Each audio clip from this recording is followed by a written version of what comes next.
আলহামদুলিল্লাহ, আমাদের একেবারে কোরবানির কাছাকাছি সময় আমরা অবস্থান করছি।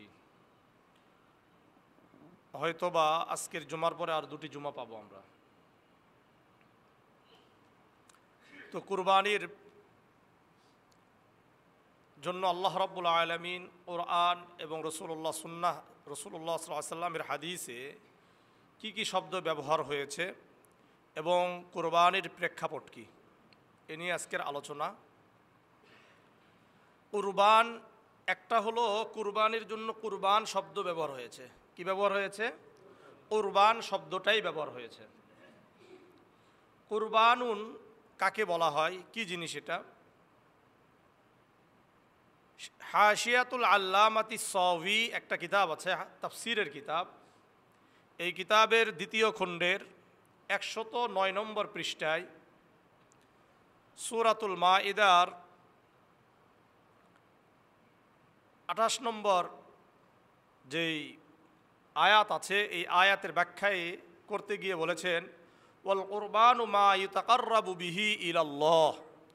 কুরবান বলা হয় যার মাধ্যমে আল্লাহ তাআলার নৈকট্য অর্জন করা হয়। যার মাধ্যমে আল্লাহ তাআলার নৈকট্য অর্জন করা হয়, এর নাম কি? কুরবান। এই কুরবানির জন্য আরেকটি শব্দ ব্যবহার হয়েছে, নাহার বা আনহার। যেমন জামিআ তিরমিজির 1493 নম্বর হাদিসের মধ্যে রাসূলুল্লাহ বলেন, মা আমিলা আদামিয়ুন মিন ইয়াউমিন নাহরি আহাব্বা ইলাল্লাহ। যে নাহারের দিন অর্থাৎ কুরবানির দিন মানুষ যত কাজ করে সবচাইতে আল্লাহর কাছে বেশি প্রিয় হলো মিন ইহরাকিদ দাম, রক্ত প্রবাহিত করা, পশু জবাহ করা। তো এখানে নাহার শব্দ ব্যবহার হয়েছে। এই নাহার থেকে আনহার, ওয়ানহার বলা হয়। আমরের সিগা, যেটা আমরা সূরা কাউসারের 2 নম্বর আয়াত আমরা পড়েছি, ইন্না আ'তাইনা কাল কাউসার, আমি আপনাকে কাউসার দান করলাম। এরপরে আল্লাহ বলছেন, ফাসাল্লি লিরাব্বিকা ওয়ানহার, ফাসাল্লি লিরাব্বিকা ওয়ানহার। ওয়ানহার শব্দের অর্থ কি? আল্লাহ বলেন, ফাসাল্লি লিরাব্বিকা, আপনি আপনার রবের জন্য সালাত আদায় করেন, নামাজ আদায় করেন, ওয়ানহার এবং কুরবানি করেন। তাহলে একটা পাইলাম কুরবান, দ্বিতীয় নাহার বা ওয়ানহার, নাহার পাইলাম। তৃতীয় নাম্বার নুসুক ব্যবহার হয়েছে। কি শব্দ? কুরবানির জন্য নুসুক শব্দ ব্যবহার হয়েছে। সূরা আনআমের 162 নম্বর আয়াত আল্লাহ বলেন, কুল ইন্না সলাতি ওয়া নুসুকি ওয়া মাহইয়ায়া ওয়া মামাতি লিল্লাহি রাব্বিল আলামিন। হে নবী, আপনি বলেন, কুল ইন্না সলাতি, আমার নামাজ, আমার সলাত, আমার নামাজ, ওয়া নুসুকি, আমার কুরবানি। এখানে কি ব্যবহার হয়েছে? নুসুক। ওয়া মাহইয়ায়া, আমার জীবন, ওয়া মামাতি, আমার মৃত্যু, লিল্লাহি রাব্বিল আলামিন, ওই আল্লাহর জন্য যিনি সমস্ত জগতের প্রতিপালক। তাহলে কুরবানির আরেক শব্দ কি পেয়েছি? নুসুক। তৃতীয় নাম্বার, 3টা হলো না, 4 নম্বর মাংসাক শব্দ ব্যবহার হয়েছে। কি শব্দ? মাংসাক। সূরাতুল হজের 34 নম্বর আয়াত আল্লাহ বলেন, ওয়ালিকুল্লি উম্মাতিন জাআলনা মানসাকাল লিয়াযকুরু ইসমাল্লাহ আলা মা রাযাকাহুম মিন বাহিমাতিল আনআম। ওয়ালিকুল্লি উম্মাতিন জাআলনা, প্রত্যেক জাতির জন্য আমি আল্লাহ কুরবানিকে নির্ধারণ করেছিলাম। কুরবানি নির্ধারণ করেছিলাম। সুতরাং এখানে মাংসাক শব্দ ব্যবহার হয়েছে। 5 নম্বর উযহিয়া বা আযহা, এইটা ব্যবহার হয়েছে।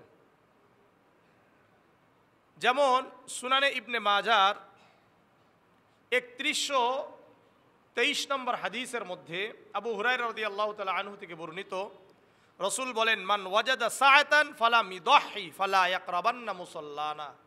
যে ব্যক্তি কুরবানি দেওয়ার মতো সামর্থ্য আছে, যার উপর কুরবানি ওয়াজিব, এই ব্যক্তি যদি কুরবানি না দেয়, সে যেন আমাদের ঈদগাহতে না আসে। আমাদের ঈদগাহতে না আসে, এখানে ইদাহি ব্যবহার হয়েছে উজহিয়া থেকে। অথবা আরেকটা হাদিস আমরা দেখতে পারি সুনানে আবি দাউদের 1134 নম্বর হাদিস, عن أنس بن مالك رضي الله تعالى عنه قال قدم النبي صلى الله عليه وسلم المدينة। আনাস ইবনে মালিক রাদিয়াল্লাহু তাআলা আনহু বর্ণনা করেন, আল্লাহর রাসূল সাল্লাল্লাহু আলাইহি ওয়াসাল্লাম মক্কা থেকে মদিনায় হিজরত করলেন। আসার পরে আল্লাহর রাসূল দেখলেন ওয়ালাহুম ইয়াওমান ইয়ালআবুনা ফীহিমা, তারা দুই দিনে তারা উৎসব পালন করে, খেলাধুলা করে। ফাকাল মা হাযানিল ইয়াওমানি, আল্লাহর রাসূল তাদেরকে জিজ্ঞাসা করলেন, মদিনাবাসীদেরকে জিজ্ঞাসা করলেন, এই দুই দিন কোথায় থেকে পেয়েছো? এই দুই দিন কোথায় থেকে পেয়েছো? তোমরা কেন খেলাধুলা করো? ক্বালু কুন্না নালআবু ফীহিমা ফিল জাহিলিয়া, তারা বলল আমরা জাহিলি যুগ থেকে এই দুই দিন উৎসব পালন করি। ক্বালা ইন্নাল্লাহা আবদালাকুম বিহিমা খায়রাম মিনহুমা ইয়াউমাল ফিতরি ওয়া ইয়াউমাল আযহা, তখন আল্লাহর রাসূল বললেন নিশ্চয় আল্লাহ রাব্বুল আলামিন কদ আবদালাকুম, আল্লাহ তাআলা তোমাদের জন্য এই দুই দিনের পরিবর্তে এর থেকে উত্তম দুই দিন দান করলেন। এক নম্বর হলো ঈদুল ফিতর, আর এক নম্বর হলো ঈদুল আযহা। এই আযহা শব্দের অর্থ হলো কুরবানি। তাহলে আমরা কয়টা শব্দ পাইলাম? 5টা। এক নম্বর কুরবান, দ্বিতীয় নম্বর বলেন নাহার, 3 নম্বর নুসুক, 4 নম্বর মাংসাক, 5 নম্বর উজহিয়া বা আযহা যেটাই বলেন। উজহিয়ার মূল অর্থ হলো মা ইউজবাহু আইয়ামান নাহরি মিন বাহিমাতিল আনআম, চতুষ্পদ গৃহপালিত চতুষ্পদ জন্তুর মধ্য হতে, মিনাল ইবিলি ওয়াল বাকরি ওয়াল জামুস ওয়াল কাফশি ওয়াল গনাম, বলা হয় উজহিয়া বলা হয় ইয়াউমুন নাহার, অর্থাৎ নাহারের দিন। ঈদুল আজহার দিন কয় দিন? 3 দিন। কয় দিন বলেন? 3 দিন, 10, 11, 12, অর্থাৎ জিলহজ মাসের 10, 11 এবং 12 তারিখের সূর্য অস্ত যাওয়ার আগ পর্যন্ত যেই সমস্ত পশু, পশু মানে হলো গৃহপালিত পশু, কি কি? উট, মহিষ, গরু, এরপরে ছাগল, দুম্বা আর ভেড়া, এই মোট কয়টা? 6টা জন্তু কি করা যায়? কুরবানি করা যায়। এছাড়া আর অন্য কোনো পশু দিয়ে কি হয় না? কুরবানি হয় না। এগুলো মাসলায় আসবে আমাদের ইনশাআল্লাহ। বুঝে আসছে ইনশাআল্লাহ? আল্লাহ আমাদেরকে বোঝার তৌফিক দান করেন। তাহলে আমরা আজকে জানতে পারলাম এখন যে আল্লাহ রাব্বুল আলামিন এবং রাসূলুল্লাহ সাল্লাল্লাহু আলাইহি ওয়াসাল্লাম কুরবানির জন্য কি কি শব্দ ব্যবহার করেছেন। এখন আসেন আমরা প্রেক্ষাপট জানব। কুরবানির প্রেক্ষাপট হলো 2টা। কয়টা? 2টা কোরআন এবং হাদিস থেকে আমরা জানি। কয়টা? 2টা। 2টার কথাই কোরআনে আছে।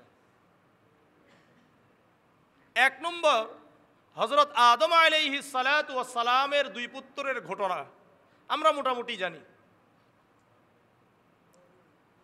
সূরাতুল মাইদার 27-28 নম্বর আয়াত আল্লাহ বলেন ওয়াতলু আলাইহিম নাবা বানাই আদম বিল হক, হে নবী আপনি আদম আলাইহিস সালাতু ওয়াস সালামের 2 পুত্র 2 সন্তানের কথা আপনার উম্মতের সামনে সবিস্তারে যথাযথভাবে আলোচনা করুন, বর্ণনা করুন। এই আয়াতের অনুবাদের আগে আপনাদেরকে এটার একটা তাফসির শোনায়, তাহলে আপনাদের কাছে আরো স্পষ্ট হয়ে যাবে বিষয়টা। হাশিয়াতুল আল্লামাতি সাওয়ির 2 নম্বর খণ্ডের 109 নম্বর পৃষ্ঠা, সফওয়াতুত তাফাসির আরেকটা কিতাব আছে, এটাও তাফসিরের কিতাব, এটার প্রথম খণ্ডের 439 নম্বর পৃষ্ঠা। এই 2টা জায়গার কথা মিলিয়ে আমি আপনাদের কাছে বলছি। ওয়াযালিকা আন্নাহু কানা মিন শারঈ আদম আলাইহিস সালাতু ওয়াস সালাম, আদম আলাইহিস সালাতু ওয়াস সালামের যে শরীয়ত ছিল, যে নিয়ম পদ্ধতি ছিল, শরীয়তটা কি? ইযা কাবুরা আওলাদুহু, যখন তাদের সন্তান বড় হয়ে যেত, জুওয়িজা যাকারু হাযিহিল বাতনি লিউনসা বাতনিন উখরা, যে তাদের সন্তানগুলো যখন হতো তখন একসাথে এক ছেলে এক মেয়ে হতো। কি হইতো প্রথম দিকে? এক ছেলে এক মেয়ে হতো। তো এদেরকে বিবাহ দেওয়া হতো এইভাবে যে যেই পেট থেকে ছেলে হয়েছে মেয়ে হয়েছে এরা দুইজন ভাই ভাই ভাই বোন, এরা দুইজন কি ভাই বোন, এদের সাথে এদের বিবাহ হারাম, এদের সাথে এদের বিবাহ কি হারাম। কিন্তু পরবর্তীতে আবার যেই পরের জোড়া যেটাকে বলা হচ্ছে পরের জোড়া, অর্থাৎ আবারও এক ছেলে এক মেয়ে হবে, এদের সাথে প্রথম যে ভাই বোন হয়েছে এদের বিবাহ কি ছিল? জায়েজ ছিল, মানে এদের বিবাহ বৈধ ওই সময়। এটাই আদম আলাইহিস সালাতু ওয়াস সালামের কি বলেন শরীআত, এটাই পদ্ধতি। ফাআমারাহুল্লাহু আন ইউযাওয়িজা হাবিল উখতা ফাআমারাহুল্লাহু আন ইউযাওয়িজা কাবিল উখতা হাবিল ওয়া কানাত দামিমাতান। আল্লাহ রাব্বুল আলামিন হযরত আদম আলাইহিস সালাতু ওয়াস সালামকে আদেশ করলেন আপনি হাবিলের বোনকে কাবিলের সাথে বিবাহ দিয়ে দেন, হাবিলের বোনকে কাবিলের বোনের সাথে বিবাহ দিয়ে দেন। ওয়াকাবিলা আর ওয়াহাবিলা উখতা কাবিল, আর হাবিলকে কাবিলের বোনের সাথে বিবাহ দিয়ে দেন, কাবিলকে হাবিলের বোনের সাথে, আর হাবিলকে কাবিলের বোনের সাথে বিবাহ দিয়ে দেন। কাবিলের বোন যেটা, যার সাথে কাবিলের বোন ওর সাথে বিবাহ হারাম, ওয়াকানাত এটা ওয়াকানাত জামিলাতান, কি ছিল? সুন্দরী ছিল। কাবিলের বোনটাকে একটু কি ছিল? সুন্দরী ছিল।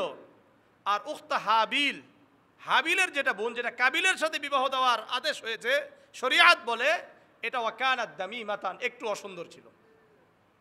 এই যে একটু অসুন্দর হওয়ার কারণে শরীআত একটা, কিন্তু আমার মন চাচ্ছে কি আরেকটা। ফারাদিয়া হাবিল, হাবিল রাজি হয়ে গেল। ও আবা কাবিল, আর কাবিল অসন্তুষ্ট, অস্বীকার করল, এবং তার বাবাকে বলল, মানে নবী আদম আলাইহিস সালাতু ওয়াস সালামকে বলছেন ইন্নাকা তা'মুরুনা বিরাইক লা মিন ইনদিল্লাহ, আপনি এটা নিজের থেকে সিদ্ধান্ত নিয়েছেন, পার্শিয়ালি করেছেন। লা মিন ইনদিল্লাহ, এটা আল্লাহর পক্ষ থেকে এরকম কোনো আদেশ নাই। দেখবেন আমাদের মাঝে আছে, যদি স্বার্থের সাথে মিলে যায় তাহলে ঠিক আছে, আর যদি স্বার্থে আঘাত লাগে তখন বলবে এটা কোরআন হাদিসের কথা না, এরা হুজুরদের কথা। এটা হয় কি হয় না? সত্য না মিথ্যা? মানে আমার আপনার স্বার্থ বিরোধী হইলেই আপনাকে আমাকে ধর্ম ব্যবসায়ী বানাবে, আমাকে আপনাকে বহুভাবে ট্যাগ লাগানোর জন্য চেষ্টা করবে। কথা আমার বুঝে আসছে না বুঝেন নাই? সবাই বুঝেন? আল্লাহ বুঝার তৌফিক দান করেন, আল্লাহ বুঝার তৌফিক দান করেন, আল্লাহ বুঝার তৌফিক দান করেন। এটা দুনিয়ার নিয়ম। স্বার্থে লাগলেই আর ওটা আর আল্লাহর পক্ষ থেকে থাকে না, ওটা কোরআনের পক্ষ থেকে থাকে না, ওটা ইসলামের পক্ষ থেকে থাকে না। যারা ওটা বলছে এটা তাদের পক্ষে চলে যায়, মানে বলে দিল এটা হুজুরদের ব্যবসা। এই যে গণতন্ত্রের বিরুদ্ধে আমরা কথা বললেই মন খারাপ সবার, গণতন্ত্রের বিরুদ্ধে কথা বললেই কি মন খারাপ। কারণটা কি? সবাই তো এটার সাথে লেগে আছে, অথচ এটা একটা শিরকি মতবাদ। কি মতবাদ? শিরকি মতবাদ। আপনি আমি শিরক করছি আমার মাথার মধ্যেই নাই। আল্লাহ আমাদেরকে হেফাজত করেন, আল্লাহ আমাদেরকে হেফাজত করেন। তো তখন আল্লাহ রাব্বুল আলামিন হযরত আদম আলাইহিস সালাতু ওয়াস সালামের উপর ওহী করলেন যে ঠিক আছে, আপনার দুই সন্তানকে বলেন কররিবা কুরবানান, তোমরা উভয়ে কুরবানি করো। কি করো? কুরবানি করো। হাবিল সাহিবুল গনাম, হাবিল ছিলেন উনি পশুপালন করতেন, আর কাবিল সাহিবুল জারঈ ক্ষেত খামারের কাজ করত, কৃষি কাজ করত। তো হাবিল আখাযা কাফশান মিন আহসানি গানামিহি, হাবিল করলেন সবচাইতে হৃষ্টপুষ্ট ভালো যেই বকরি, এই বকরিটা পাহাড়ে নিয়ে রেখে আসলেন। কাবিল মনে করলো আল্লাহ তো আর দেহে না, যতটুকু পারি ততটুকুই করি, মানে কোনোভাবে সবচাইতে কম দামি যে গম ফসল ছিল এগুলো নিয়ে গিয়ে সে পাহাড়ে রেখে আসছে। সিস্টেম হলো ফানাজালাত নারুম মিনাস সামা, আসমান থেকে কি আসবে? আগুন আসবে। আসার পরে যেটাকে পুড়িয়ে দিবে, খেয়ে ফেলবে, তার কুরবানি আল্লাহর কাছে কবুল হবে। ঠিক নিয়ম অনুযায়ী, শরিয়া অনুযায়ী আসমান থেকে আগুন এসে হাবিলের বকরিকে পুড়িয়ে দিল, আল্লাহ রাব্বুল আলামিনের কাছে কবুল হয়ে গেল। তখন আদম আলাইহিস সালাতু ওয়াস সালাম হাবিলকে কাবিলের বোনের সাথে বিবাহ দিয়ে দিলেন। কিন্তু রাগ কার? কেন? নিজের পক্ষে কি আসে নাই? রায় আসে না। নিজের পক্ষে কি লাগছে? স্বার্থে আঘাত লেগেছে। যখনই স্বার্থে আঘাত লেগেছে তখন শরিয়ার বিরুদ্ধে চলে গেছে। আজকেও আমাদের মাঝে সব ঠিক আছে হুজুর, যতক্ষণ পর্যন্ত আমার পক্ষে আছে, যখনই আপনি আমার বিপক্ষে চলে যাবেন আপনাকে কোনোভাবে আমাকে হেনস্থা করতেই হবে, করতেই হবে। কিন্তু মনে রাখতে হবে এই হেনস্থা করা একটা সময়, এরপরে আপনাকে দুনিয়া থেকে বিতাড়িত হবে লাঞ্ছিত হিসাবে। এটা মনে রাখতে হবে সবার। হক তো হক থাকবেই, বাতিল আজ হোক কাল হোক তাকে কি হবে? তাকে সে ধ্বংস হবেই হবে, আজ হোক আর কাল হোক। দেখেন, আপনি চিন্তা করতে পারেন যেই জায়গা শাহবাগ ইসলামকে মিটানোর চেষ্টা করা হয়েছে, ওই জায়গা থেকে তারা মিটে গেছে। মনে রাখবেন, বেশি দিনের ব্যাপার না, খুব অল্প সময়। 2 দিন আগেও যেখানে ইসলামের কথা বলা যেত না সেখানে বারংবার নামাজ হয়েছে। চিন্তা করতে পারেন, এটা হলো আল্লাহ তাআলার কি খেলা। ওয়ামাকারু ওয়ামাকারাল্লাহ, তোমরাও ষড়যন্ত্র করো আর আল্লাহর কৌশলও আছে। আল্লাহু খায়রুল মাকিরিন, উত্তম কৌশলকারী কে? এটা মনে রাখবেন। সুতরাং এটা খুব অল্প সময়ের জন্য আমরা আসছি। আল্লাহ দেওয়া বিধান যদি মেনে চলতে পারি তাহলে দুনিয়াতেও আমরা সফল হব, আখিরাতেও সফল হব। এখন আসেন কোরআনের আয়াতগুলো বুঝেন। আল্লাহ বললেন, ওয়াতলু আলাইহিম নাবা বানাই আদম বিল হক ইয ক্বাররাবা কুরবানান ফাতাকুব্বিলা মিন আহাদিহিমা ওয়া লাম ইয়াতাকাব্বাল মিনাল আখার। হে নবী মুহাম্মদ সাল্লাল্লাহু আলাইহি ওয়াসাল্লাম, আপনি আদম আলাইহিস সালাতু ওয়াস সালামের 2 পুত্র, 2 পুত্রের নাম কি? হাবিল এবং কাবিল। বলেন, হাবিল এবং কাবিল। এই 2 পুত্রের ঘটনাকে সবিস্তারে আলোচনা করেন যেভাবে আমি আল্লাহ আলোচনা করেছি। ইয ক্বাররাবা কুরবানান ফাতাকুব্বিলা মিন আহাদিহিমা ওয়া লাম ইয়াতাকাব্বাল মিনাল আখার।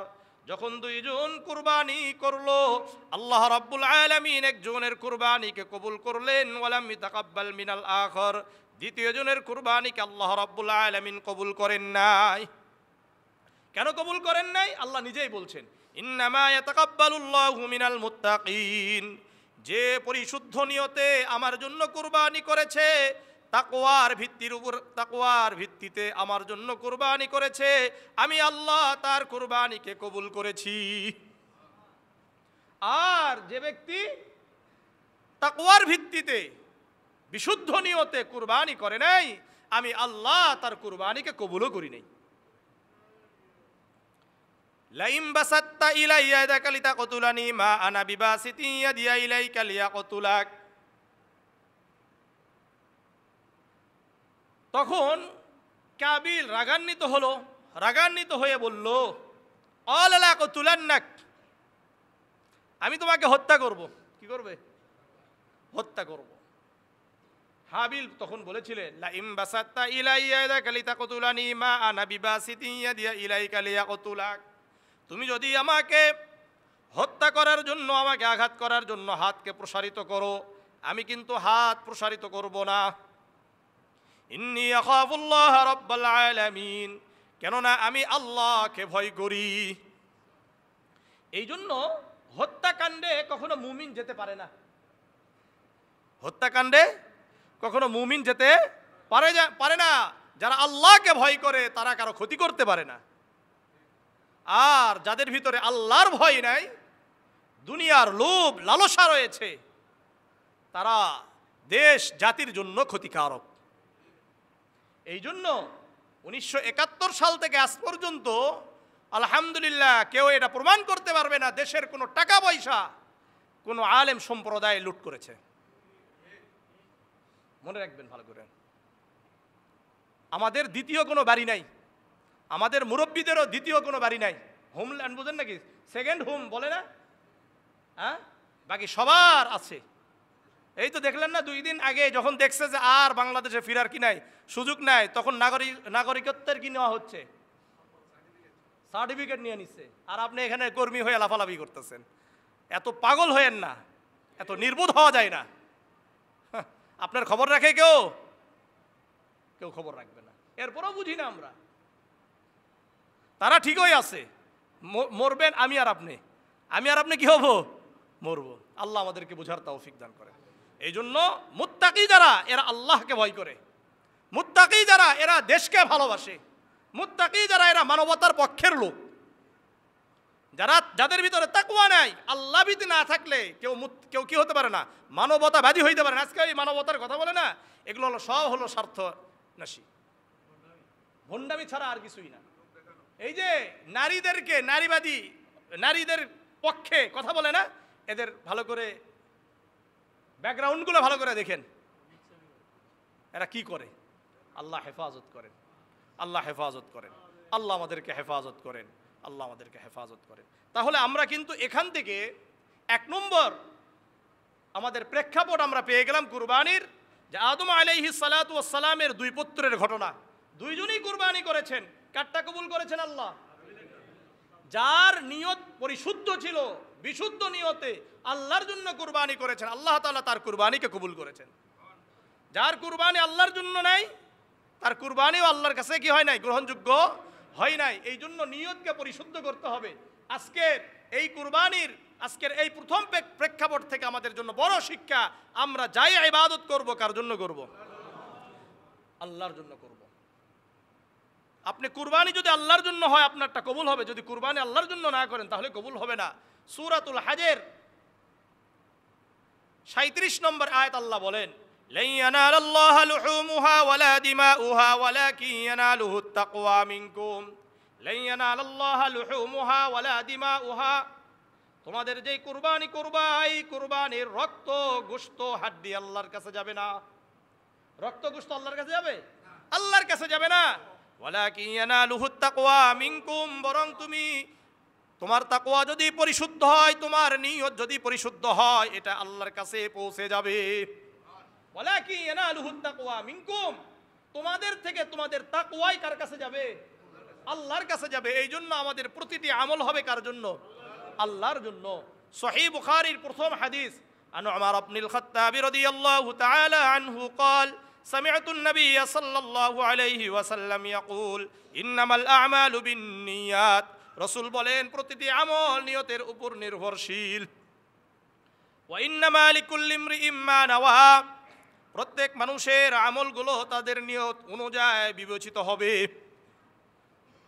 ফাকানাত হিজরাতুহু ইলাল্লাহি ওয়া রাসূলিহি, যার হিজরত আল্লাহ এবং তার রাসূলের জন্য হবে, তার হিজরত আল্লাহ এবং তার রাসূলের জন্য হলো। ওমান কানাত হিজরাতুহু ইলা দুনিয়া ইউসিবুহা আও ইমরাতিন ইয়ানকিহুহা, আর যার হিজরত হবে দুনিয়া উপার্জনের জন্য অথবা বিবাহের জন্য, এটা তার জন্যই হবে। কেউ গেছে শুধুমাত্র টাকা উপার্জনের জন্য, আর কেউ গেছে হিজরত করে আল্লাহ তাআলার দ্বীনকে উঁচু করার জন্য। এক কথায় নিয়ত অনুযায়ী তার আমল হবে, নিয়ত অনুযায়ী তার আমল বিবেচিত হবে। আমি আপনাদেরকে অনেক সময় বলি যে একজন ব্যক্তি মক্কা মদিনাতেই গিয়েছে শুধু টাকা উপার্জনের জন্য, তার নিয়ত অনুযায়ী তার কি হবে? এই হিজরতটা হবে, এই যাওয়াটা হবে। আর কেউ মনে করলো যে অন্য জায়গায় গেলেও যাওয়া, সেখানে গেলে তো আমি এত আমল করতে পারবো না, মক্কা মদিনাতে গিয়ে যদিও অল্প আমার কিছু উপার্জন হয়, কিন্তু আমি যদি মসজিদে হারামে নামাজ পড়তে পারি, আল্লাহ তাআলার পক্ষ থেকে 1,00,000 নামাজ পড়ার সওয়াব দিবে। মদিনায় যদি থাকতে পারি তাহলে রাসূলুল্লাহ সাল্লাল্লাহু আলাইহি ওয়াসাল্লামের রওজা মুবারক জিয়ারত করতে পারবো, বারবার সেখানে নামাজ পড়তে পারবো। যদিও আমার উপার্জনটা কম হয়, নিয়ত যেমন হবে আল্লাহ তাআলার কাছে বিবেচিত তেমন হবে। আবার যদি কেউ নিয়ত করে যে অন্য জায়গায় যাচ্ছি, না গিয়ে আমি একটু ইউরোপ আমেরিকায় যাই, সেখানেও উপার্জন যাই হবে হোক, কিন্তু যেহেতু ওই এলাকাগুলোতে ইসলামের প্রচার নাই, ভালো করে বিষয়গুলোকে বুঝেন। কেউ যদি ইউরোপ আমেরিকায় ইসলামকে প্রচারের নিয়তেই ওখানে চলে গেছে, গিয়ে ব্যবসা বাণিজ্য করছে, পাশাপাশি ইসলামের কিছু কিছু কাজ করে, তাহলে তার নিয়ত অনুযায়ী আল্লাহ রাব্বুল আলামিন সওয়াব দিবে কি দিবে না? হ্যাঁ, কারণ অন্তরের অবস্থা জানেন কে? আল্লাহ তাআলা। এই জন্য অন্তরের অবস্থা, তার নিয়ত অনুযায়ী কিন্তু কাল কিয়ামতের ময়দানে আল্লাহ উঠাবেন। আল্লাহ উঠাবেন কিভাবে? নিয়ত অনুযায়ী। ইন্নামা ইবআসুন নাসু আলা নিয়াতিহিম, কিয়ামতের ময়দানে প্রত্যেক মানুষকে তার নিয়ত অনুযায়ী উঠানো হবে। এই জন্য আমাদের নিয়ত পরিশুদ্ধ করব তো ইনশাআল্লাহ। সহিহ মুসলিমের 6437 নম্বর হাদিস, عن أبي هريرة رضي الله تعالى عنه قال قال رسول الله صلى الله عليه وسلم إن الله لا ينظر إلى صوركم وأموالكم। আবু হুরায়রা রাদিয়াল্লাহু তাআলা আনহু বর্ণনা করেন, আল্লাহর রাসূল সাল্লাল্লাহু আলাইহি ওয়াসাল্লাম বলেন, নিশ্চয় আল্লাহ রাব্বুল আলামিন তোমাদের চেহারা দেখবেন না, তোমাদের সম্পদ দেখবেন না, ওয়ালাকিন ইয়ানজুরু ইলা কুলুবিকুম ওয়া আমালিকুম, বরং আল্লাহ রাব্বুল আলামিন তোমাদের অন্তরের অবস্থা দেখবেন আর তোমাদের আমলের অবস্থা দেখবেন। এই জন্য আমার চেহারা কত সুন্দর, আমি কত স্মার্ট, আমার কত সম্পদ, এটা দেখবেন না। আপনি কত বড় গরু দিয়েছেন এটাও দেখবে না, বরং এই গরুর সাথে আপনার আমলে অর্থাৎ নিয়তের সম্পর্ক কতটা বিশুদ্ধ শুদ্ধ রয়েছে এটা আল্লাহ দেখবেন। মানুষকে দেখানোর জন্য করছি না আল্লাহকে খুশি করার জন্য করছি, এটা আল্লাহ জানেন কি জানেন না? ইন্নাহু আলিমুম বিদাতিস সুদূর, নিশ্চয় আল্লাহ রাব্বুল আলামিন আমার আপনার অন্তরের অবস্থা জানেন। তাহলে আমি আপনাদের কাছে আবারও বলতে চাচ্ছি, কুরবানির প্রথম প্রেক্ষাপট আমরা জানতে পারলাম, এবং এখান থেকে সবচেয়ে বড় যেই শিক্ষা সেটা হলো আমাদের ইবাদত হবে কার জন্য? একমাত্র আল্লাহর জন্য। যদি স্বার্থে আঘাত লাগে তখন কি করব? তখনও আল্লাহ তাআলার যেমন বিধান দিয়েছেন সেটাকে মেনে নেওয়ার নাম হলো কি? ঈমান। মেনে নেওয়ার নাম হলো ইসলাম, মেনে নেওয়ার নাম হলো আল্লাহ তাআলার দাসত্বকে স্বীকার করে নেওয়া। যেমন বলেছেন তেমন, এটা আমার পক্ষে থাক আর আমার বিপক্ষে যাক। আল্লাহ বুঝার তৌফিক দান করেন। এবং আমি আপনাদের কাছে আরেকটা আয়াত তেলাওয়াত করেছি, সূরা হাজের 34 নম্বর আয়াত। এই আয়াত থেকে বোঝা যায় প্রত্যেক নবী এবং রসুল এবং প্রত্যেক জাতির জন্য কুরবানি কি ছিল? এই আমলটা ছিল। ওয়ালিকুল্লি উম্মাতিন জাআলনা মানসাকাল লিয়াযকুরু ইসমাল্লাহ, প্রত্যেক উম্মতের জন্য আমি কুরবানিকে নির্ধারণ করেছি। ওয়ালিকুল্লি উম্মাতিন জাআলনা মানসাকাল লিয়াযকুরু ইসমাল্লাহ, যাতে করে তারা আল্লাহ তাআলাকে স্মরণ করে। আলা মা রাযাকাহুম মিন বাহিমাতিল আনআম, আমি আল্লাহ তাদেরকে যেই গৃহপালিত পশু দিয়েছি, এই গৃহপালিত পশু তারা আল্লাহর জন্য কুরবানি করবে আর বলবে বিসমিল্লাহি আল্লাহু আকবার। কি বলে কুরবানি করতে হয়? পশু জবাহ করব কিভাবে বলেন? বিসমিল্লাহি আল্লাহু আকবার। এই বিসমিল্লাহি আল্লাহু আকবার কে কে বলতে পারেন? সবাই। তাহলে কুরবানির পশু নিজেরটা নিজে কুরবানি পশু জবাহ করতে পারবেন তো ইনশাআল্লাহ? না আবার হুজুর দরকার? হ্যাঁ, না নিজেরটা নিজে? এই যে এখানে কিন্তু বলছে বিসমিল্লাহি আল্লাহু আকবার। সহজ না কঠিন? আল্লাহ কবুল করেন। দ্বিতীয় প্রেক্ষাপট হযরত ইব্রাহিম আলাইহিস সালাতু ওয়াস সালাম আর ইসমাঈল আলাইহিস সালাতু ওয়াস সালামের ঘটনা। আর এখান থেকেই আমরা পেয়েছি মূল বিষয়। আল্লাহ তাআলা প্রত্যেক নবী এবং রসুল এবং তার প্রিয় ব্যক্তি যারা দুনিয়াতে আসছেন প্রত্যেককে আল্লাহ তাআলা পরীক্ষার সম্মুখীন করেছেন। যার যত বেশি পরীক্ষা কঠিন হয়েছে আল্লাহ তাআলা তাকে তত বেশি সম্মানিত করেছেন। সূরা বাকারার 124 নম্বর আয়াত আল্লাহ বলেন, ওয়াইদ ইবতালা ইব্রাহিম রাব্বুহু বিকালিমাতিন ফাতাম্মাহুন্না। ওই সময়ের কথা স্মরণ করুন যখন ইব্রাহিম আলাইহিস সালাতু ওয়াস সালামের রব আল্লাহ তাকে বিভিন্ন পরীক্ষার সম্মুখীন করেছিলেন, বিভিন্নভাবে পরীক্ষায় ফেলে দিয়েছিলেন, পরীক্ষার সম্মুখীন করেছিলেন। ফাতাম্মাহুন্না, ইব্রাহিম আলাইহিস সালাতু ওয়াস সালাম প্রতিটি পরীক্ষায় সফলতার সাথে সফল হয়েছেন। প্রত্যেকটা পরীক্ষাতে উনি কি হয়েছেন? যথাযথভাবে সফল হয়েছেন। প্রতিটি পরীক্ষায় উনি সফল। তখন আল্লাহ বললেন, যেহেতু তোমাকে অনেক পরীক্ষা করেছি আর তুমি সফল হয়েছো, আলা ইন্নী জাইলুকা লিন্নাসি ইমামা, আমি তোমাকে মানুষের জন্য নেতা বানিয়ে দিলাম। আলা ইন্নী জাইলুকা লিন্নাসি ইমামা, ইমাম শব্দের অর্থ কি? হ্যাঁ, এটা হলো শুধু মসজিদে। হ্যাঁ, এই ইমামদের কাজ কি? ইমামদের কাজ হলো মসজিদে রুকু সেজদা করানো, এটা না? এটাই তো। কেন বাহিরের কোনো কাজে যদি অথবা কোনো বিষয়ে যদি ইমামরা হস্তক্ষেপ করে, তখন এলাকার যেগুলো পাতি নেতা তারা কি বলে, হুজুর এগুলো কাজ আপনার না। এটা বলে কি বলে না? এই বলে কি বলে না? না বলে না। অথচ আল্লাহ রাব্বুল আলামিন কোরআনের মধ্যে স্পষ্ট বলছেন, লিন্নাসি ইমামা, মানুষের জন্য নেতা বানাবেন। মানুষের নেতা কি শুধু মসজিদের ভিতরে না বাহিরেও, না সমাজে, না দেশে? রাসূলুল্লাহ সাল্লাল্লাহু আলাইহি ওয়াসাল্লাম মসজিদে নববীর ইমাম ছিলেন? শুধু মসজিদে নববীর ইমাম ছিলেন না দেশের ইমাম ছিলেন?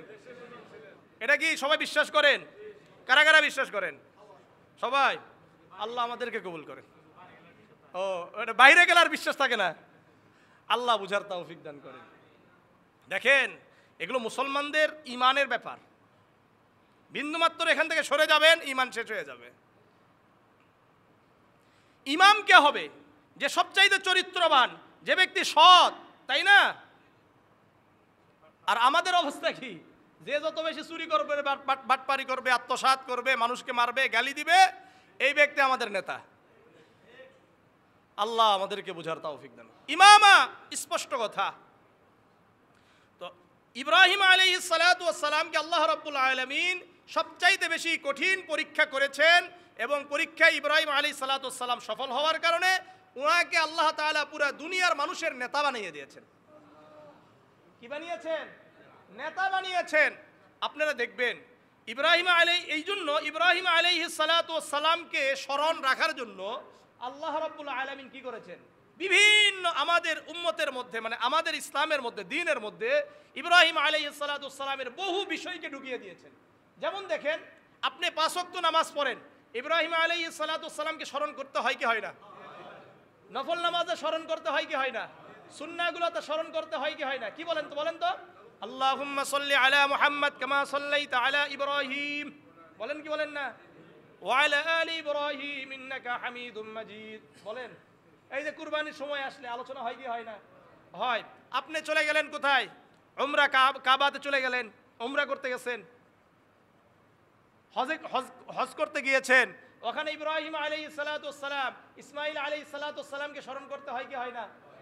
আপনি আরাফাতে যাবেন, আপনি মিনায় যাবেন, আপনি যেখানেই যান না কেন, সাফা মারওয়া সাই করবেন, তখন তাদের ঘটনা আসবে কি আসবে না? তাদের স্মরণ আসবে কি আসবে না? এটা কিয়ামত পর্যন্ত থাকবে। দেখেন, অন্য নবীদেরকে এই পরিমাণ আমাদেরকে স্মরণ করতে হয় না যতটা কাকে স্মরণ করতে হয়? ইব্রাহিম আলাইহিস সালাম। কেন? ওই যে ইমাম, ওই যে উনি বেশি পরীক্ষার সম্মুখীন হয়েছেন। এই জন্য উলামায়ে কেরামরা, তাওহীদি জনতা যারা থাকবে, যারা ইসলামকে মেনে চলার জন্য চেষ্টা করবে, আর তারা যদি মনে করে যে আমরা পরীক্ষার সম্মুখীন হব না, এমনি এমনি পার পেয়ে যাব, এটা কখনোই সম্ভব নয়। এই জন্য যারা ইসলাম মানতে চান, ইসলামের উপর চলতে চান, ইসলামকে নিয়ে কবরে যেতে চান, তাদেরকে অবশ্যই অবশ্যই পরীক্ষার সম্মুখীন হতে হবে। আল্লাহ আমাদেরকে বুঝার তৌফিক দান করুন। আসেন, স্মরণ করছেন, বেশ ওনাকে পুরা দুনিয়ার নেতা বানিয়েছেন। অনেক পরীক্ষা, এর পরীক্ষার মধ্যে সবচাইতে কঠিন যেই পরীক্ষা, এটা হলো এখান থেকে আমরা কুরবানি পেয়েছি। উনি অনেক বৃদ্ধ হয়ে গেছেন, বয়স অনেক, 89, বছর হয়ে গেছে। কার? ইব্রাহিম আলাইহিস সালাম। তারপরেও চিন্তা করলেন যে আল্লাহর কাছে চাই, আল্লাহ তো সবই পারেন। এখন আল্লাহর কাছে বলছেন সূরা সফফাতের 100 নম্বর আয়াত থেকে 108 নম্বর আয়াত পর্যন্ত আমি আপনাদেরকে পুরো ঘটনাটা বলবো। উনি আল্লাহর কাছে বললেন, রব্বি হাবলি মিনাস সালিহিন, হে আমার রব, আপনি আমাকে একজন নেককার সন্তান দান করেন। কি বলছে? নেককার সন্তান দান করেন। এই জন্য যাদের সন্তান হয় না তারা এই দোয়াটা করবেন, রব্বি হাবলি মিনাস সালিহিন। এই একটা দোয়া। আরেকটা হলো সূরা ফুরকানের 74 নম্বর আয়াত, রব্বানা হাব লানা মিন আজওয়াজিনা ওয়া যুররিয়াতিনা কুররাতা আ'য়ুন, হে আল্লাহ আমাকে এমন সন্তান, এমন স্ত্রী দান করেন যারা আমার চোখের শীতলতা হয়ে যাবে, শীতলকারী হবে আমার জন্য। মনে থাকবে ইনশাআল্লাহ। সূরা সফফাতের কত নম্বর? 100 নম্বর। আর সূরা ফুরকানের 74, রব্বানা হাব লানা মিন আজওয়াজিনা ওয়া যুররিয়াতিনা কুররাতা আ'য়ুন। ঠিক আছে ইনশাআল্লাহ? মনে থাকবে তো ইনশাআল্লাহ? এরপরে আল্লাহ বলেন ওয়াজআলনা লিল মুত্তাকিনা ইমামা। এখানে ইমাম দোয়া করলেন। আল্লাহ রাব্বুল আলামিন বলছেন ফাবাশশারনাহু বিগুলামিন হালিম, আমি আল্লাহ তার দোয়াকে কবুল করে আমি আল্লাহ তাকে একজন অনুগত নেককার সন্তান দান করলাম। ফালাম্মা বালাগা মাআহু সাইয়া, এখন আল্লাহ বলছেন যখন ইসমাঈল আলাইহিস সালাতু ওয়াস সালাম একটু বড় হলো, বাবার সাথে চলাফেরা করার মতো কি হলো, বাবার সাথে কাজকর্ম করে এমন একটা বয়স হলো, তখন আমি আল্লাহ তাকে স্বপ্ন দেখালাম। স্বপ্ন দেখেছেন কয়দিন? 3 দিন। কতদিন বলেন? ইয়াউমুত তারউইয়া, অর্থাৎ 8 তারিখের রাত। কয় তারিখ? 8 তারিখের রাত্রি। জিলহজ মাসের কত তারিখ বলেন? 8 তারিখের রাত্রি স্বপ্ন দেখেছেন। প্রথম দিন যেহেতু স্বপ্ন দেখেছেন, এখন কনফিউশন আছে, এখানে একটু সন্দেহ আছে। এই জন্য ইয়াউমুত তারউইয়া বলা হয়। জিলহজের 8 তারিখকে কি বলা হয়? ইয়াউমুত তারউইয়া, যেটা মিনার দিন আমরা বলি। কিসের দিন? মিনা। মিনাতে যায় না যারা হজ করতে যায়, তারা এই 8 তারিখ কোথায় যায়? মিনা যায়। এই দিনকে কি বলা হয়? ইয়াউমুত তারউইয়া, সন্দেহের দিন। 9 তারিখে আবারও স্বপ্ন দেখেছেন, দেখে একটু পরিষ্কার হয়েছে, এই জন্য এই দিনকে কে বলা হয়? ইয়াউমুল আরাফা। আরাফার দিন মানে পরিষ্কার হইল, একটু বুঝে গেছে। এরপরে ইয়াউমুন নাহার 10 তারিখের রাতে আবার দেখেছেন। কয় রাত? 3 দিন দেখার পরে একবার স্পষ্ট যে না, এটা আল্লাহর পক্ষ থেকে আসছে। আর এটা আমাদের কাছে স্পষ্ট হওয়া দরকার, রুইয়াল আম্বিয়া হাক্কুন ওয়াহিয়ুন, নবীদের স্বপ্নগুলো কি? ওয়াহি। নবীদের স্বপ্নগুলো হলো সত্য। ইব্রাহিম আলাইহিস সালাতু ওয়াস সালাম স্বপ্ন দেখার পরে উনি ওনার সন্তানকে নিয়ে মিনার প্রান্তরে যাচ্ছেন। কি করবেন? কুরবানি করবেন, জবাহ করবেন।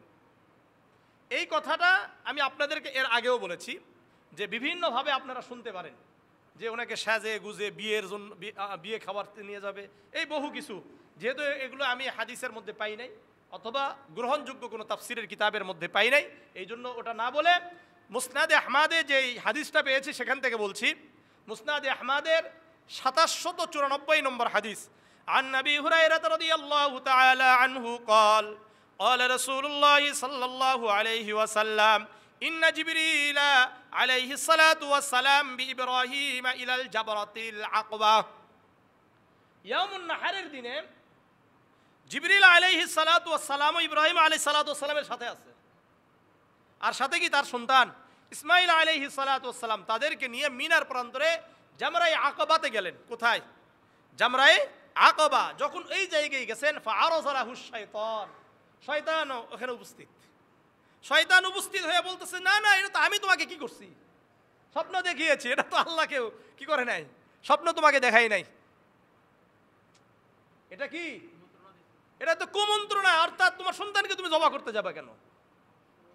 এটা তো আল্লাহর বিধান হইতে পারে না। ফারামাহু বিসাবঈ হাসায়াত, সঙ্গে সঙ্গে ইব্রাহিম আলাইহিস সালাতু ওয়াস সালাম ওই জায়গাতে জামরায়ে আকাবা, এই জায়গাতে শয়তানকে লক্ষ্য করে 60টি কঙ্কর নিক্ষেপ করলেন। কয়টা কঙ্কর? 60টি কঙ্কর নিক্ষেপ করছেন। করছে ফাসাখ, সঙ্গে সঙ্গে শয়তান পালিয়ে গেল। ইব্রাহিম আলাইহিস সালাতু ওয়াস সালামকে জিবরিল আলাইহিস সালাতু ওয়াস সালাম ইলাল জামরাতিল উসতা, কোথায় গেছে? জামরায়ে উসতা, যেটাকে আমরা কি বলি দ্বিতীয় শয়তান। বলি কি বলি না? যেভাবে বুঝেন বুঝেন, সমস্যা নাই। এখানে যখন গেছে ফাআরাযালাহু শাইতান, শয়তান আবার আসছে, আবার এসে ধোকা, আবার কুমন্ত্রণা দেওয়া শুরু করেছে। রাসূল বলেন ফারামাহু বিসাবঈ হাসায়াত, ইব্রাহিম আলাইহিস সালাতু ওয়াস সালাম আবারও 7টি কঙ্কর নিক্ষেপ করলো। আবার ফাসাখ, আবারও দূরে সরে গেল। ইব্রাহিম আলাইহিস সালাতু ওয়াস সালামকে নিয়ে জিবরিল আলাইহিস সালাতু ওয়াস সালাম ইলাল জামরাতিল কুসওয়া, কি জামরায়ে কুসওয়া বলা হয়, যেটাকে আমরা ছোট শয়তান বলি, কিন্তু ওখানে কি লেখা আছে? জামরায়ে কুসওয়া। হাদিসে কি আসছে? জামরায়ে কুসওয়া। এখানে যখন গিয়েছে ফাআরাযালাহু শাইতান, শয়তান আবার এসে কুমন্ত্রণা দেওয়া শুরু করেছে। রাসূল বলেন ফারামাহু বিসাবঈ হাসায়াত, ইব্রাহিম আলাইহিস সালাতু ওয়াস সালাম আবারও 7টি কঙ্কর শয়তানকে লক্ষ্য করে নিক্ষেপ করলেন। ফাসাখ, সে আবার দূরে চলে গেল। তখন দূরে চলে গেছে, ইব্রাহিম আলাইহিস সালাতু ওয়াস সালাম এখন সন্তানকে লক্ষ্য করে বলছে, বাবা ইন্নী আরা ফিল মানামি আন্নী আযবাহুকা ফানজুর মাযা তারা। হে আমার প্রিয় সন্তান, হে আমার প্রিয় বৎস, আমি তো স্বপ্ন দেখলাম আমি তোমাকে জবাহ করছি, আমি তোমাকে জবাহ করছি, তোমার মতামত কি? এখান থেকে আমাদের একটা শিক্ষা, যে আমরা যাই করি না কেন, আমাদের যারা কাছে থাকবেন, বিশেষ করে আমাদের যারা সন্তান, এদের সাথে কি করা? পরামর্শ করা, যে কোনো বিষয়ে পরামর্শ করা, তাদের উপর চাপিয়ে না দেওয়া, বরং পরামর্শ নেওয়া। এখানে ইব্রাহিম আলাইহিস সালাতু ওয়াস সালাম, কারণ আল্লাহর হুকুম, এখানে পরামর্শ নেওয়ার কি আছে? পরামর্শ নেওয়া দরকার ছিল? দরকার ছিল না। কিন্তু ইব্রাহিম আলাইহিস সালাতু ওয়াস সালাম এখানে পরামর্শ নিচ্ছেন, ইন্নী আযবাহুকা ফানজুর মাযা তারা, তুমি লক্ষ্য করো তোমার এখানে মতামত কি? আলা ইয়া আবাতি ফাআল মা তুমার। ইব্রাহিম আলাইহিস সালাতু ওয়াস সালাম নবী ছিলেন, তার সন্তানকেও তো আল্লাহ নবী হিসাবে দুনিয়াতে প্রেরণ করবেন। শুধু কি নবী, উনি নবী এবং রাসূল, শুধু কি নবী এবং রাসূল তাই নয়, বরং ইসমাঈল আলাইহিস সালাতু ওয়াস সালামের বংশধর থেকেই আমাদের নবী মুহাম্মদুর রাসূলুল্লাহকে দুনিয়াতে প্রেরণ করছেন। ইসহাক আলাইহিস সালাতু ওয়াস সালামের দিক থেকে যত নবী এবং রাসূল সবাইকে যদি এক পাল্লায় রাখা হয়, আর ইসমাঈল আলাইহিস সালাতু ওয়াস সালামের বংশধরদের থেকে মাত্র একজন নবী মুহাম্মদুর রাসূলুল্লাহকে যদি আরেক পাল্লায় রাখা হয়, আল্লাহর কাছে কোন পাল্লা বেশি ভারী হবে? হ্যাঁ, এটা হলো ইসমাঈল আলাইহিস সালাতু ওয়াস সালাম। এই জন্য ইসমাঈল আলাইহিস সালাতু ওয়াস সালাম তখন বলছেন, ইয়া আবাতি ফাআল মা তুমার, হে আমার প্রিয় বাবা, আল্লাহর পক্ষ থেকে আপনি যেমন আদেশ প্রাপ্ত হয়েছেন, আপনি আপনার আদেশকে পূরণ করেন। সাতাজিদুনি ইনশাআল্লাহু মিনাস সাবিরিন, ইনশাআল্লাহ, আল্লাহ যদি চাই আপনি আমাকে ধৈর্যশীলদের অন্তর্ভুক্ত পাবেন। দেখেন কথা, এখানে উনি বলতে পারতেন সাতাজিদুনি মিনাস সাবিরিন, আপনি আমাকে ধৈর্যশীলদের মধ্যে পাবেন। এখানেও দেখেন ছোট্ট বাচ্চা ইসমাঈল আলাইহিস সালাতু ওয়াস সালাম নিজেকে মিটিয়ে দিয়েছেন, আমাকে যে আপনি ধৈর্যশীলদের অন্তর্ভুক্ত পাবেন, এখানে আমার কোনো কি নাই, ক্রেডিট নাই। আমি যে ধৈর্যশীল, আমি যে বিনয়ী, আমি যে আপনি যা করবেন আমি সেটাতেই কি আছি, রাজি আছি। এই যে আমার এই অবস্থা যে তৈরি হয়েছে, এখানে আমার কোনো ক্রেডিট নাই, বরং আল্লাহ আমাকে এমন ধৈর্যশীল বানিয়েছেন। কতটা নিজেকে মিটিয়ে দিয়েছে। সাতাজিদুনি ইনশাআল্লাহু মিনাস সাবিরিন ফালাম্মা আসলামা ওয়া তাল্লাহু লিল জাবিন। এখন আল্লাহ বলছেন, যখন উভয়ে বাবা এবং সন্তান উভয়ে যখন নাকি আনুগত্য প্রকাশ করলো, আত্মসমর্পণ করলো, ওয়া তাল্লাহু লিল জাবিন, আর তার সন্তান ইসমাঈল আলাইহিস সালাতু ওয়াস সালামকে উপর করলেন, মানে উপর করে শোয়ালেন। কেন? যে যদি এটাও ইসমাঈল আলাইহিস সালাতু ওয়াস সালামের পরামর্শ, যদি আপনি আমাকে কি করেন, উপর করে না শুয়ে যদি আপনি আমার চেহারার দিকে থাকে, তাহলে বাবার যে একটা ভালোবাসা, যে মায়া, কারণ যারা মানুষ হয় এদের মায়া বেশি, আর যারা অমানুষ হয় এদের মায়া নাই। বাবা মা চাচিরা কিভাবে একজন কন্যাকে শুধুমাত্র কিছু জমি জমার জন্য হত্যা করতে পারে, এটা চিন্তা করতে হবে। আজকে জাহিলি যুগকে কি অতিক্রম করে চলে গেছে। এটা কেন হয়েছে? দিন নাই। এই ঘটনা শুনছেন না আপনারা? চিন্তা করা যায়। পৃথিবীতে, আমি এর আগেও আপনাদেরকে বলেছিলাম, পৃথিবীতে সন্তানের সবচাইতে নিরাপদ আশ্রয় কোনটা বলেন তো? বাবা। দেখবেন দিনদাররা যে পরিমাণ সন্তানকে ভালোবাসে, এটা অন্য কেউ ভালোবাসতে পারে না। এর কারণ এটাই, যারা নামাজ পড়ে তাদের অন্তর কি হয়? নরম থাকে। যারা দিনকে মেনে চলার জন্য চেষ্টা করে তাদের অন্তর নরম থাকে। যারা গুনাহ করে তাদের অন্তর কি হয়ে যায়? শক্ত হয়ে যায়। আল্লাহ আমাদেরকে হেফাজত করেন। এমন কুলাঙ্গার বাবা মা যেন এই দুনিয়াতে আর না আসে। এটা হয় কিভাবে? আল্লাহ আমাদেরকে হেফাজত করেন। ইব্রাহিম আলাইহিস সালাতু ওয়াস সালামের ভালোবাসা, ইব্রাহিম আলাইহিস সালাতু ওয়াস সালাম বাবা, যেহেতু হইতে পারে মানে ইসমাইল আলাইহিস সালাতু ওয়াস সালাম এটা পরামর্শ দিচ্ছেন, বাবা আপনি আমার বাবা, আমি আপনার সন্তান, হইতে পারে আমার প্রতি আপনার ভালোবাসা প্রবলতা লাভ করে আল্লাহ তাআলার বিধান যদি আপনি অমান্য করেন, তাহলে আপনি এই পৃথিবীতে ধ্বংস হয়ে যাবেন, পৃথিবীতে ধ্বংস হয়ে যাবেন। এই জন্য আমার চেহারা যেন আপনার চেহারা সম্মুখীন না হয়, বরং আপনি আমাকে উপর করে কি করবেন? জবাহ করবেন, তাহলে কমপক্ষে আমার চেহারা দেখতে পাবেন না। ওয়াতাল্লাহু লিল জাবিন, সঙ্গে সঙ্গে আল্লাহ রাব্বুল আলামিন বললেন, নাদাইনাহু ইয়া ইব্রাহিম, আমি ইব্রাহিমকে ডাকলাম, হে ইব্রাহিম, কদ সাদ্দাকতার রুইয়া, তুমি তো তোমার স্বপ্নকে আমার পক্ষ থেকে যে স্বপ্ন ছিল এটা তো তুমি বাস্তবায়ন করলা। ইন্না কাযালিকা নাজজিল মুহসিনিন, আমি তো এভাবেই মুহসিনিন যারা নেককার তাদেরকে প্রতিদান দিয়ে থাকি। ওয়াফাদাইনাহু বিযিবহিন আযীম, আল্লাহ বলছেন আমি একটা মহান কুরবানির মাধ্যমে তোমার সন্তান ইসমাঈলকে মুক্ত করে দিলাম। ওয়াফাদাইনাহু বিযিবহিন আযীম, আল্লাহ তাআলা জিবরিল আলাইহিস সালাতু ওয়াস সালামের মাধ্যমে জান্নাত থেকে একটি পশু নিয়ে আসলেন, আর সেটাকেই ইব্রাহিম আলাইহিস সালাতু ওয়াস সালামের ছুরিতলে দিয়ে আল্লাহ তাআলা ইসমাঈল আলাইহিস সালাতু ওয়াস সালামকে মুক্ত করে দিলেন।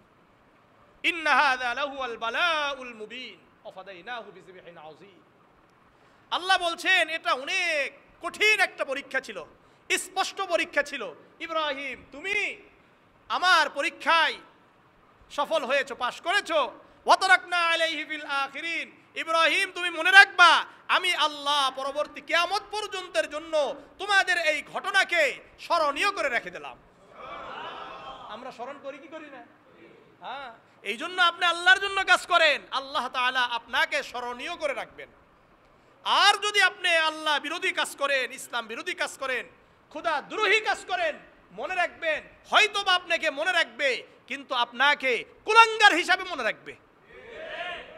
হিটলারকেও মানুষ চিনে, নমরুদকেও মানুষ চিনে, ফেরাউনকেও মানুষ চিনে, আবার এদিক থেকে মুহাম্মাদুর রাসূলুল্লাহকেও মানুষ চিনে, ইব্রাহিম আলাইহিস সালাতু ওয়াস সালামকেও মানুষ চিনে। দুই চিনা কি এক চিনা? দুটাকেও তো স্মরণ করে, দুইটা স্মরণ কি এক না? একটা হলো কুলাঙ্গার আর একটা হলো কি ভালোবাসা। হ্যাঁ, ওদের নাম কেউ রাখে? বলেন না, ফেরাউন, নমরুদ। ইহুদি খ্রিস্টানরাও কি কারো সন্তানের নাম ফেরাউন আর নমরুদ রাখে? আবার কিছু আছে নিজের সন্তানকে আরেকজন ফেরাউন বলছে, এটারে আবার কি খুব গর্ব করে বলে, এক ফেরাউন কিয়া নয়া ফেরাউন না কি একটা বলছে। আল্লাহু আকবার। এটা শুনেন, আসল কথা কি, এটা আপনি যখন গুনাহ করবেন, আপনি যখন মানুষের উপর নির্যাতন করবেন, আপনাকে মানে লাঞ্ছিত করার জন্য আপনার পক্ষ থেকে আল্লাহ তাআলা ওই শব্দগুলোকে দুনিয়াতে ব্যবহার করবেন। বুঝে আসছে? আল্লাহ আমাদেরকে হেফাজত করেন, আল্লাহ আমাদেরকে হেফাজত করেন। তাহলে আমরা এই দুই ঘটনা পাইলাম। এই দুই ঘটনা থেকে আমরা কি পাইলাম?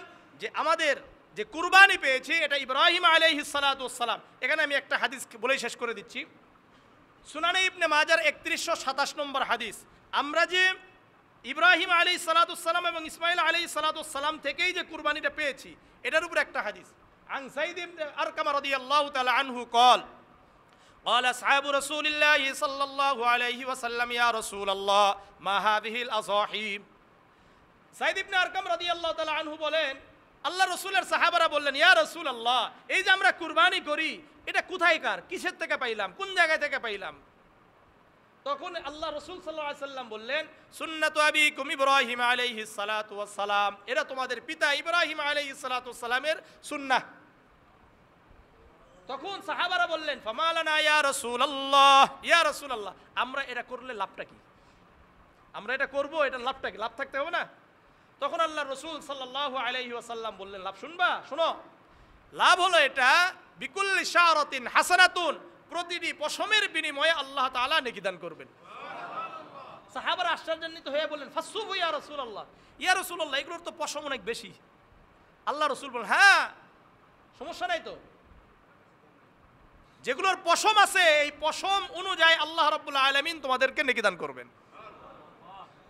আর জামিআ তিরমিজির একটা হাদিস বলতে চাইছিলাম, আরেকটা বললে তো আবার কি হয়ে যাবে, কথার বিপরীত চলে যাবে। আপনাদের অনুমতি নিয়ে আরেকটা হাদিস বলি।